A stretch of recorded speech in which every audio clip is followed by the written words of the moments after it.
might know Barack Obama's running mate in a matter of hours. Tonight, how technology is changing campaign strategies.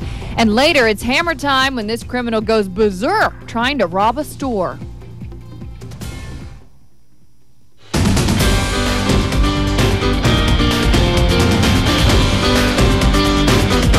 You're watching Fox News at 10, Western Oregon's only 10 o'clock news.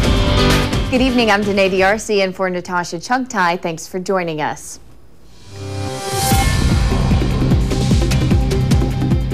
A man is behind bars tonight on a $50,000 bond charged with online sexual corruption of a child. Oregon State Police detectives arrested this man, 46-year-old James Murphy, following a 5-month investigation. Murphy lives in Eugene, and officers found evidence at his home using a search warrant. What a nice Friday. Can we expect the trend to continue for the weekend? Fox's Kim Quintero has our first look at weather. Denae, I am so to you. Thanks, Kim. Well, we're not the only ones with weather that seems a bit wacky. Check out this video. Scattered thunderstorms and hail hit parts of Washington and Idaho. The storm passed over Spokane Valley, creating a traffic tie-up on I-90. Hail was reported 2 inches deep in one area. Tropical storm Faye continues to top news across the country. The storm is being blamed for at least 7 deaths tonight as it slams Florida for the 5th day. Faye is making its 3rd pass through the state and could bring up to 8 more inches of rain to some areas.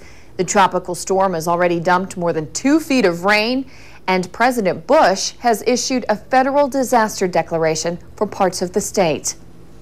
The storm first made land in the Florida Keys earlier this week. Then it headed out over open water before hitting a second time. Faye is now moving over the northern part of Florida. The Lane County Sheriff's Office is considering arming their patrol deputies with tasers. This week, deputies used a beanbag gun to stop this man wielding what looked like a large knife. The man, who is autistic, first pulled out the knife, which turned out to be plastic, on an LTD bus. The sheriff says, unlike a taser, the beanbag guns don't always stop people who may be high on drugs. Eugene police started using tasers partly because a beanbag gun was not able to stop a mentally ill teen with a knife. Police ended up shooting and killing that suspect. But Eugene police received complaints about using a taser on a protester this year. The sheriff says they'll take all recent events into account as they decide whether to use tasers. Much of America is on edge tonight, waiting to see who Barack Obama will name as his vice presidential running mate. The announcement could come early tomorrow morning, and many Obama supporters are signed up to get the news via text message. Fox's Alyssa Harrington checks in on this modern campaigning craze where candidates communicate in high-tech ways. And we have breaking news for you. This just in, Barack Obama has chosen his running mate. According to the Associated Press, Delaware Senator Joe Biden is Senator Obama's vice presidential pick. Check out myfoxeugene.com for all the details. And stick around, we've got news of a different type of presidential race in a few minutes. Sometimes people say politics can get a little creepy. Well, this story goes beyond that. That story's coming up in about 28 minutes. Get your can of Raid out, I guess.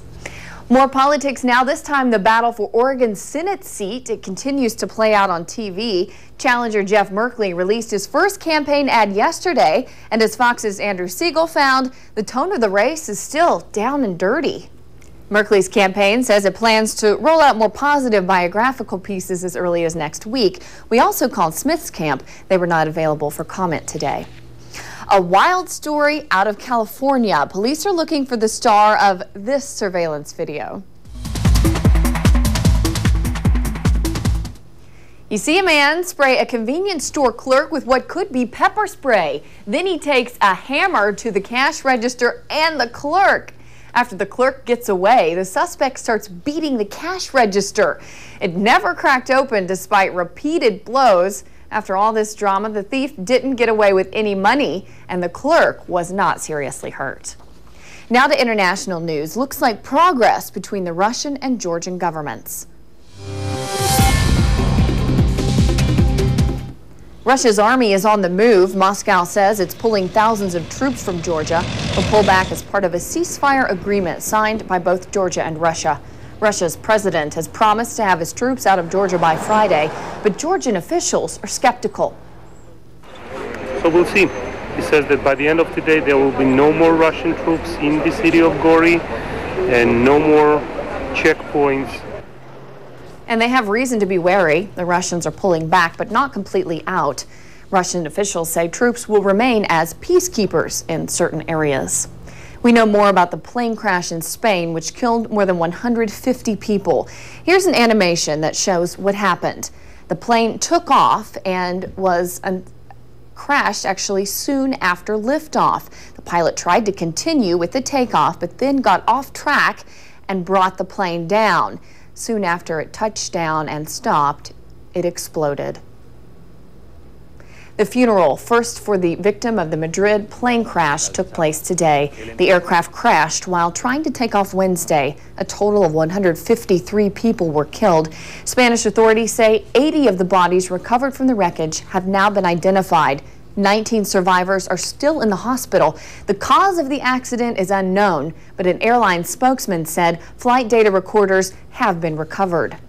2 teenage boys are alive after being trapped in an ice cave in Washington for 5 hours. One of them is in satisfactory condition, but the other is in serious condition. They were posing for a photo in the mouth of the cave when the ice above them crumbled.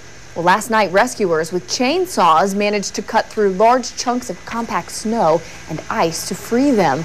One of the boys' sisters saw the whole thing happen. Well, the teens were both suffering from hypothermia. One of them has a broken ankle.